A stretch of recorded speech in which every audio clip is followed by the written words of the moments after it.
नमस्कार भावांनो, हिंद केसरी मैदानामध्ये आपलं सर्वांचं स्वागत आहे. तर भावांनो, आज कोरेगावचं हिंद केसरी मैदान संपन्न झालं आणि या मैदानामध्ये आपल्या सर्वांच्या लडक्या बकासूरची गटाला हार झाली. भावांनो, खूप वाईट वाटलं आणि बऱ्याच बकासूर फॅन्स क्लब असतील यांनी सर्व यूट्यूबरना आव्हान केलं की कोणीच बकासूरचा पैरा फोडू नका.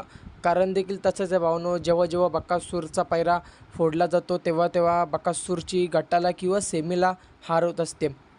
तर नक्कीच मामा पैरा गुपित ठेवायचा प्रयत्न करत असतात, परंतु बरेच जण आहेत जे काही पैरे फोडत असतात. तर भावांनो, मी देखील आता बकासूरचा पैरा सांगण्याचा बंद करणार आहे भावांनो. आणि नक्कीच याबाबत तुम्हाला काय वाटतोय कमेंटच्या माध्यमातून आपल्याला कळवायला विसरू नका. आज जे बकासूरसोबत झालं खूप वाईट वाटतोय. कधी न बाहेर ओढणारा बकासूर आज मल्हारला घेऊन बाहेर ओढला बकासूरने आणि नक्कीच आज बकासूरची गटालाच हार झाली भावांनो. आजचं जे एवढं मोठं मैदान हिंदकेसरीचं मैदान आणि या मैदानामध्ये गटालाच हार झाली बोलल्यावर खूप वाईट वाटतोय. नक्कीच बकासूर पुढच्या मैदानामध्ये कमबॅक करेल आणि या पैराच्या बाबत तुम्हाला काय वाटतंय कमेंटच्या माध्यमातून कळवायला विसरू नका. भेटूया पुढच्या व्हिडिओमध्ये. धन्यवाद भावांनो.